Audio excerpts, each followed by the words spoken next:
Downtown Austin changes all the time, and it can be hard to keep up. But there's a new program that can help. The XOXO Downtown Austin app has curated art tours, business and restaurant listings, events, and you can plan and book your parking spot in advance too. Visit @Downtown Austin on Instagram and look for a link in today's show notes for the XOXO Downtown Austin app. Plus, if you sign up for text alerts today, you could win one of 5 gift cards to spend at downtown businesses. So maybe I'll see y'all out there. Today on CityCast Austin, y'all, we made it through the 89th Texas legislative session. Texas lawmakers passed hundreds of bills, but some issues like banning consumable hemp are still undecided. What will Governor Greg Abbott do? Who represented Austin the best? And how will these new laws affect you? KUT's Blaise Gainey joins me to explain it all.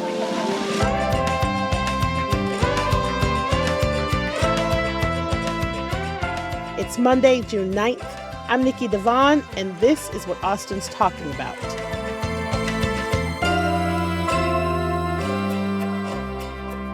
Hello, I am here today with Blaise Gainey, State Capitol reporter for KUT. What's up, Blaise? Welcome back. Yeah, glad to be here. Okay, so it's finally over. The 140-day sprint of the Texas legislature is over, and lawmakers are out of our city. This was your first session. Give us your highs and lows, or the best and the worst of the session. The best, it's over. I think right now that's the way it feels. That's the best part. But no, I mean, it was really cool, like being in the Capitol and like being around people. I think like after like maybe like day 90, I feel like legislators started realizing like, oh, this guy's really going to like report on us and stick around here, and maybe we can talk with him. And, so I built like, some good rapport with some lawmakers. That was great. Learned a little bit about them and was able to like, make some jokes here and there with them. Nice. That's fun. And then as like it gets into those like final weeks, they're busy, but they're also working late. So when the tighter they get, the more friendly they seem to be, and like just like that. Open and joking. So that was really fun.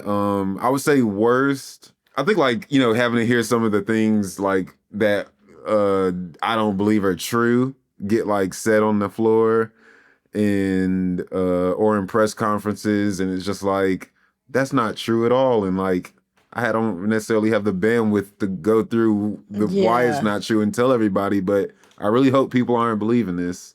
Yeah. That's got to be crazy to watch somebody just like openly lie. just like, you lying. That's going to affect a lot of people. That's not true. Oh man, that's tough. Okay, so here in Austin, Mayor Kirk Watson said in his newsletter that overall, Austin had a pretty good session. Do you agree with that? Does that seem true?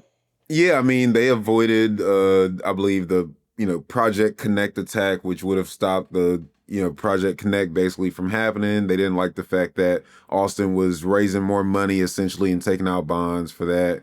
But it all worked out, The direct attacks to Austin, I believe they remain pretty unscathed and protected. So I think the mayor is right on that part. Listen, we live to fight another day. I'll take it. I'll take it. Yeah. So the thing, of course, that we've been watching pretty closely here in Austin is the proposed ban on consumable hemp products. And, Lieutenant Governor Dan Patrick he was really, really pushing it. He just really wanted this. So do we know where that stands right now? It is not signed by the governor yet. He has until June 22nd to sign, veto, or let it take effect without his signature. Do you know, like, what would be banned? Like, is it products that are banned, like vapes are banned, or drinks or whatever? Or is it just like straight up across the board? If it has this amount, you can't have it. Don't matter what it is. Basically, if it has any amount of THC in it, you cannot have it. I actually spoke to a CBD smoke shop owner, and he was explaining like the way it's written, it bans like the amount over like 0.0001 or something like that. And he was like, when you get that small, like it's basically a all out ban. It's no way you could, really tell the difference between .001 and .002, So it's essentially an all-out ban. He was even worried about some CBD products that could have trace amounts of THC in it. So it could be a really, it will be a big blow, but it could be even larger scale and take off some CBD products out of stores possibly. But like the Delta 8 and the Delta 10 and the THCA and THCP, AB3, whatever they want to call it, all that going. As long as it starts with those first three letters, THC, it will be banned. It's done. Yeah. And it doesn't matter what form it comes in. That's wild. Yeah. There were some different attempts to regulate it. Mm-hmm. And I think like one of the attempts would have made it where like the drinks were gone, the THC drinks were gone.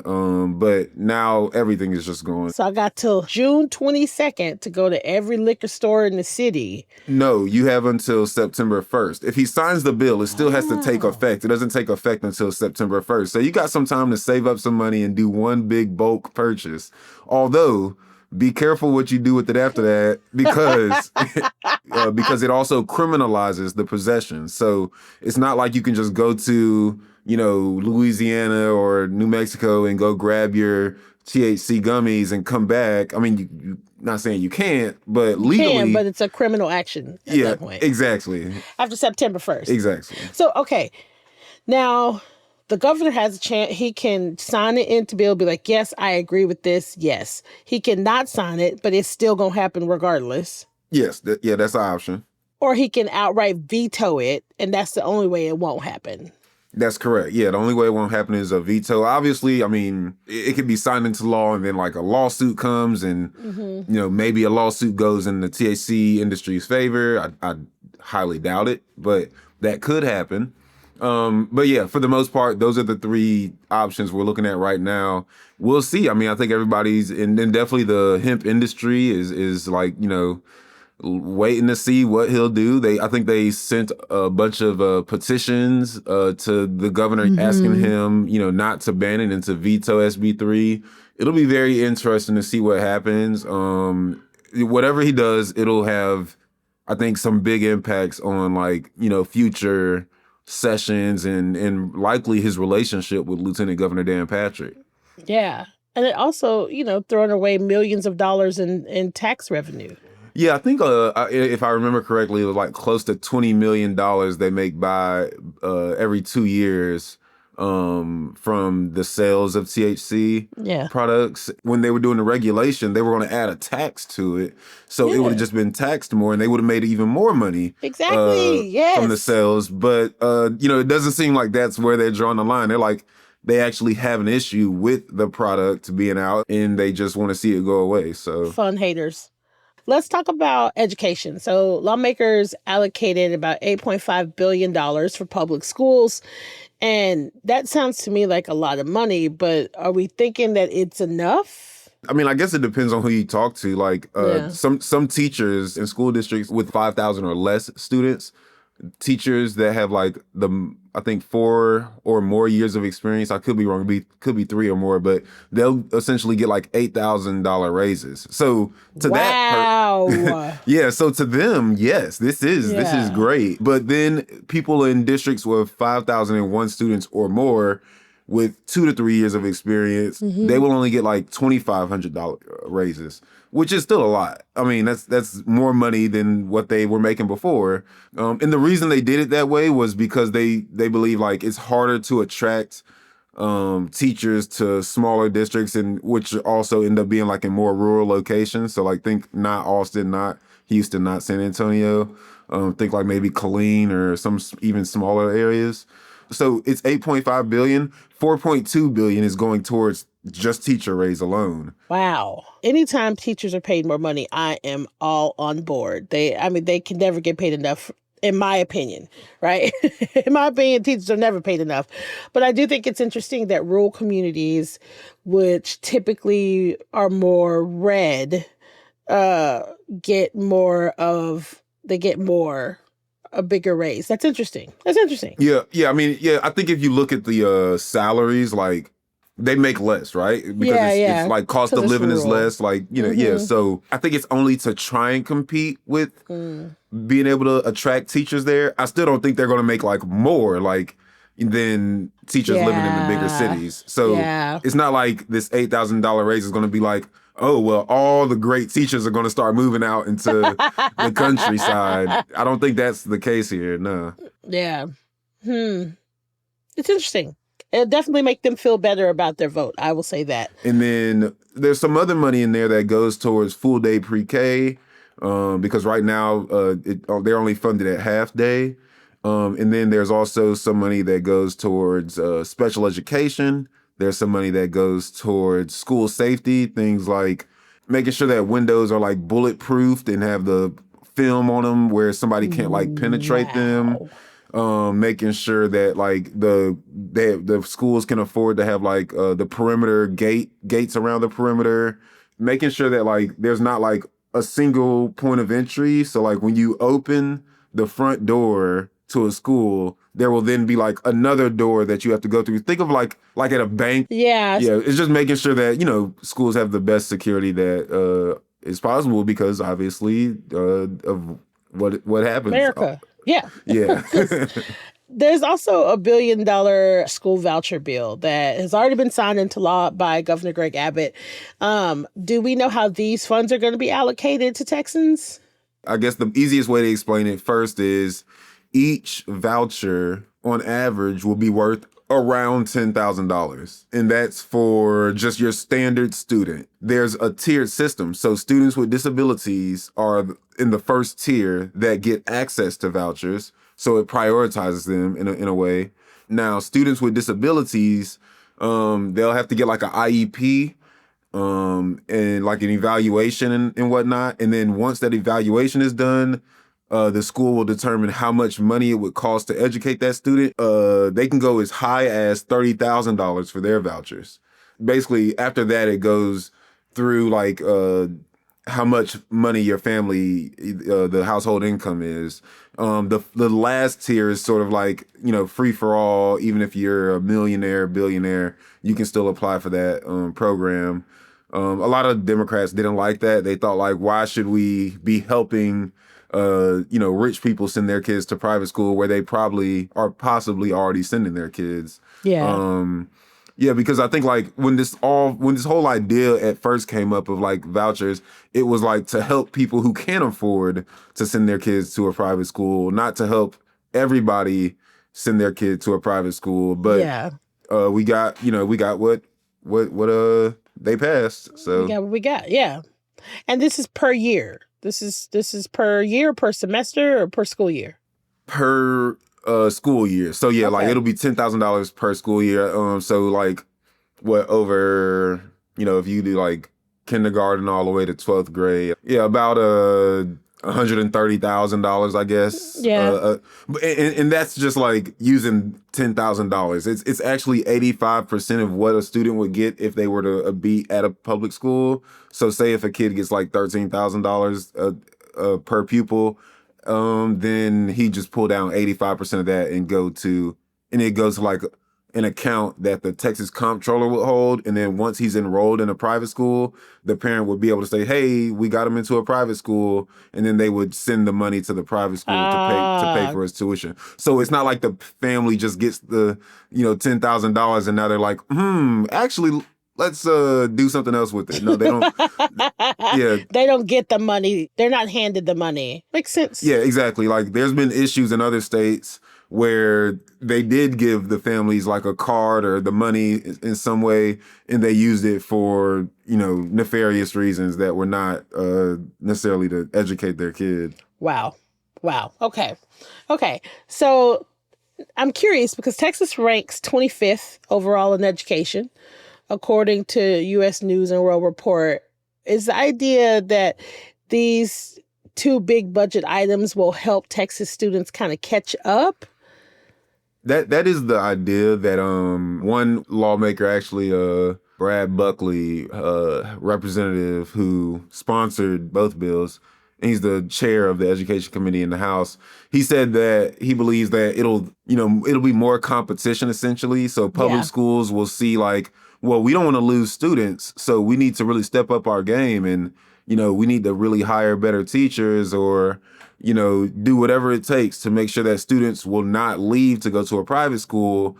They believe that will then make the schools perform better. And then obviously, kids and parents will make a decision on whether they want to keep their kid in the public school or private school. But ultimately, more options, he believes, will make an environment where like now public schools feel as though they really have to step their game up to keep the students. And one thing I should note is like, yes, the first biennium, this is going to be $1 billion, but every year after that, the program expands just a little more and a little more. And in like, I think by 2930, it'll be like a $10 billion program. So it'll be, it expands. It doesn't just stay $1 billion, and because $1 billion would only be like 100,000 students. If you were to do 10,000 each. So that's like, that sounds like a lot, 100,000, but really not in Texas. Yeah, exactly. There's 5.5 million children in public schools, and that's growing as people have kids and people move here. So, I think like the program's going to grow, and we could, some lawmakers who voted against it, that was one of the reasons, because they thought like, this is not a stable plan moving forward. It'll start taking up so much of the budget that it could become an issue to try and fund this or to fund other things.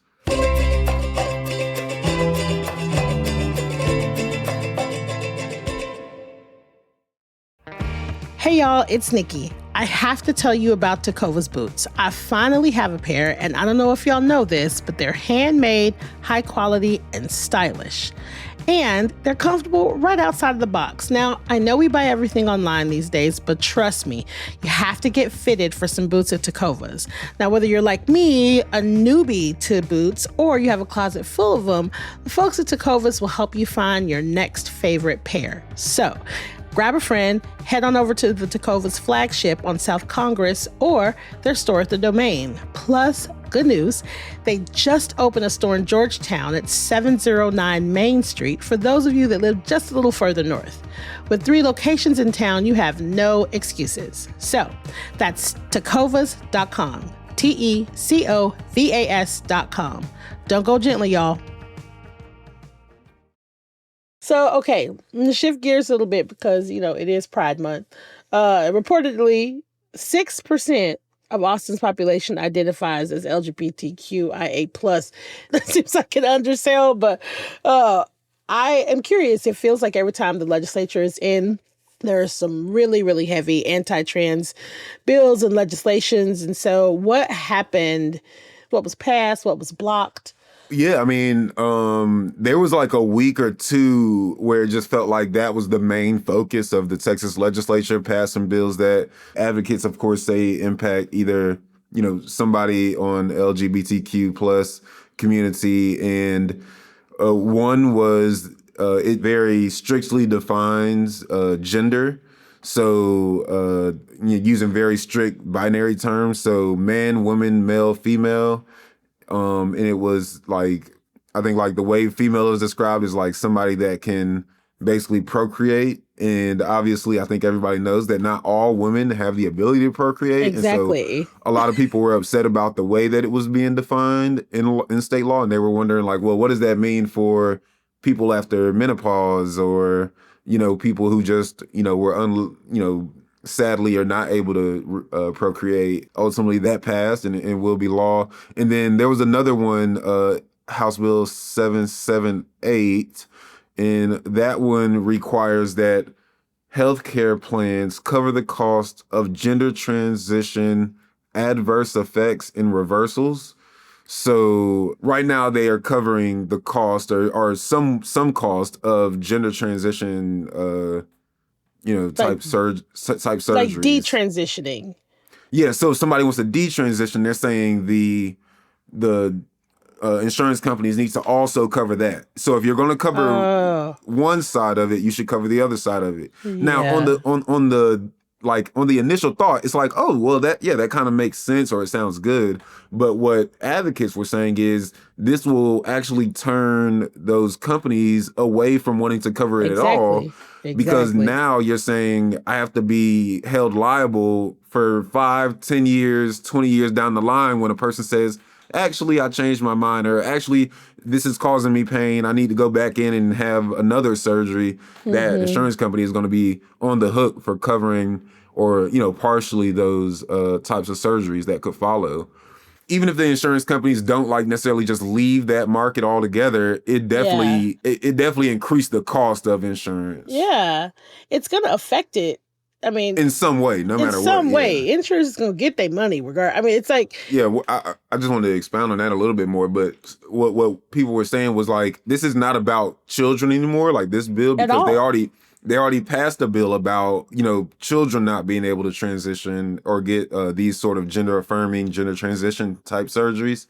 So this actually impacts adults because they're the only ones that can get these surgeries, and they're the only ones that will be able to have these insurance policies right now. So therefore, they came back and were like, okay, well, let's find a roundabout way. We can't necessarily tell adults exactly what to do, but we can tell insurance companies that they have to cover this. And some believe, like I said, that it was nefarious reasons, knowing that insurance companies will say that is too costly and we're just not going to cover anything at all. Yeah, they use children as scapegoats all the time. Like, what about we got to protect the children. We got to make sure children can't do this. And now it's like they're showing their cards. It was never about children. It was never about kids. It was never about their safety.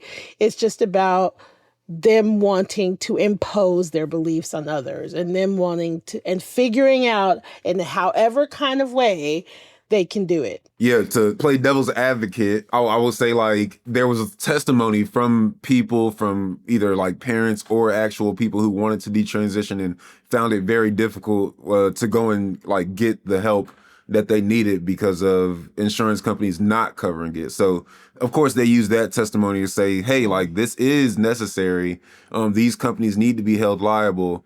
I'm not saying you're wrong, that they did it on purpose. I'm just saying that's the other side of what you're saying, is that like there were people who tried to transition and insurance companies were like, we can't help you. I feel like lawmakers find 10 examples of something and they try to take those 10 examples and help and make those 10 examples dictate an entire community of people. And it's still, to me, it just still reeks of just like, this is something that we've decided we don't like.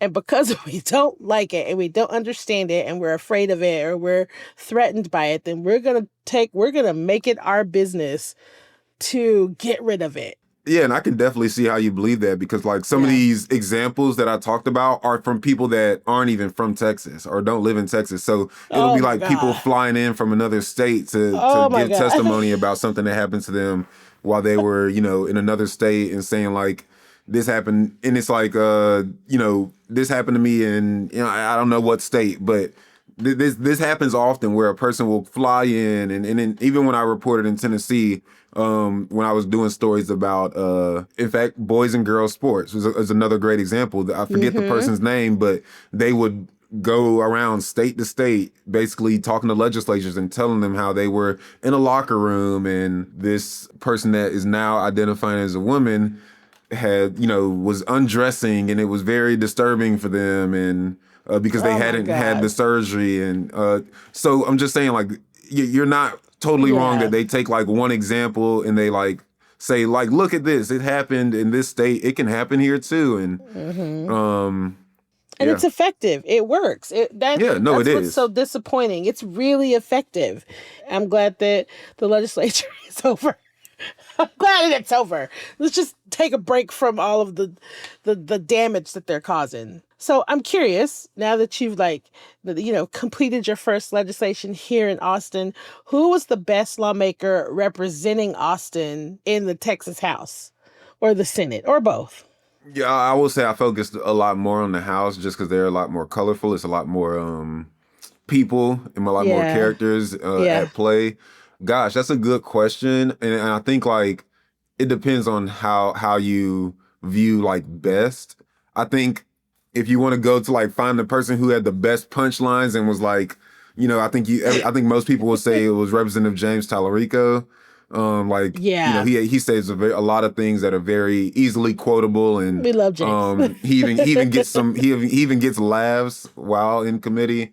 from the crowd. Obviously, the crowd is very biased because they're all majority of the time from Austin and in Austin, where the capital is at. So, he kind of plays to the crowd, I think. I think like best as in the most effective is another way to look at it. I would say a lot of times I saw Representative Gina Hinojosa really like talking off to the side with other Republican representatives about legislation. And, it seemed like she had a pretty good impact and worked well across the aisle, which is, really how you have to get things done. Yeah. And so I feel like, and I feel like a lot of times that even sometimes like Republicans will lean on some of what she was saying since she worked on city council before. And so I think she has a insight that they understand is not just simply, every time they look at her, I don't think they just see a Democrat. I think sometimes they see, oh, well, this is a person who understands the process and how it actually works. And like, we should listen to her a little more closely than, somebody who's just has like really funny talking points or like really, and not saying that's like both things are effective. It's just, but I see what you're saying. You have to know, how to when to use a certain tactic.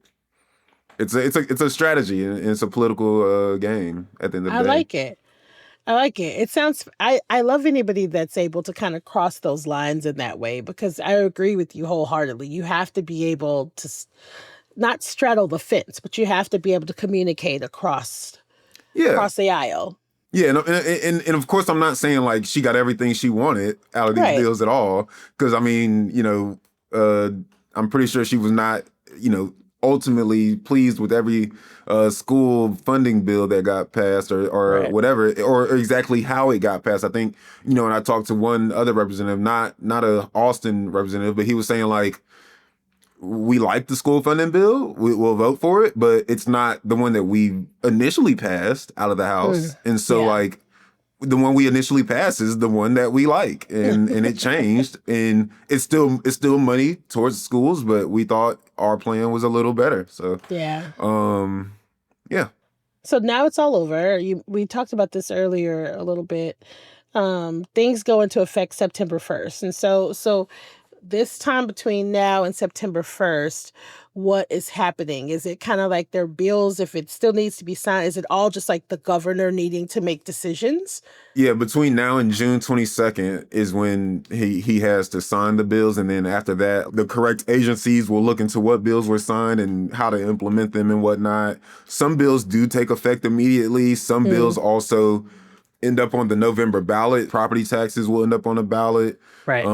Even though like the governor signs the bill, there's like a joint resolution that then will put something on the ballot for voters to give final approval to raise, homestead exemption from 100 to 140,000, or 10,000 to 60,000 for those 65 and older or disabled that own a home. And then also constitutional amendment for bail reform will end up on the ballot. So basically, like, say you murdered somebody, and then you were convicted, you got out, and years later you got arrested for murdering somebody, you would no longer be able to get bail if people go and vote for this. Okay. Yeah, so it's an automatic bail denial. It'll likely get challenged in court like right away because one, it's changing the Constitution, and usually those types of things get challenged in court.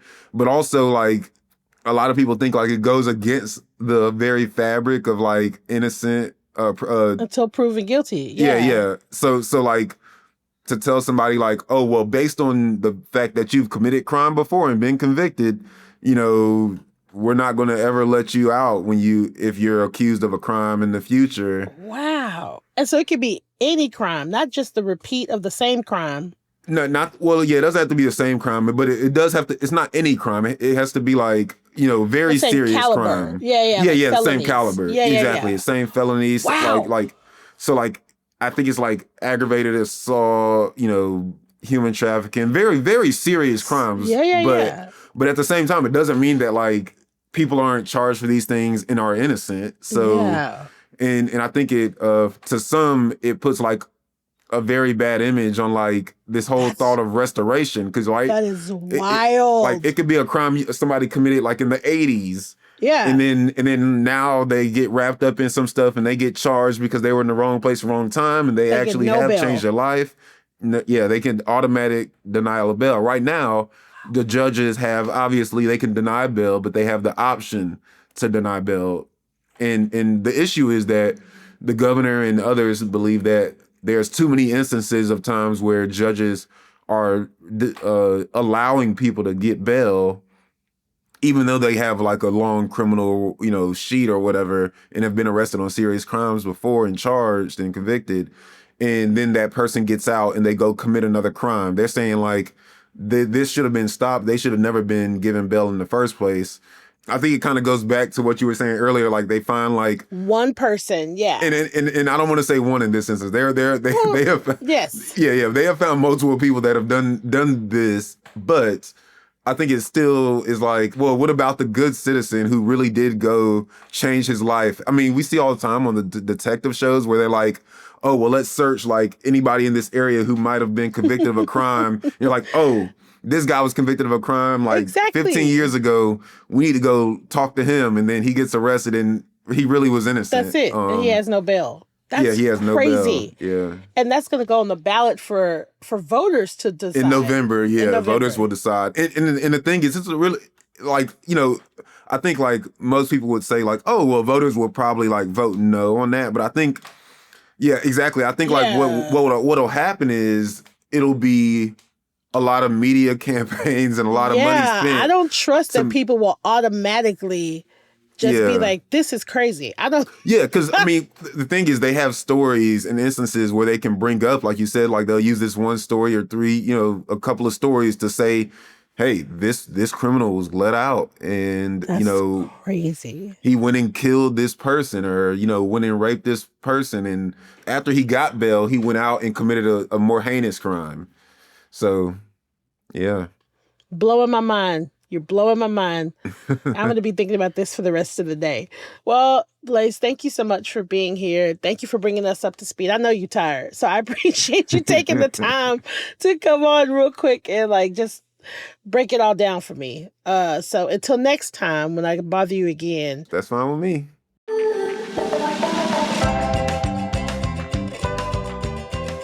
That's all for today here on CityCast Austin. You can find links to Blaze's reporting in our show notes. If you enjoyed the show, why not tell a friend, rate the show, leave us a review, and subscribe to our Hey Austin newsletter. We'll be back tomorrow morning with more news from around the city. Bye, y'all.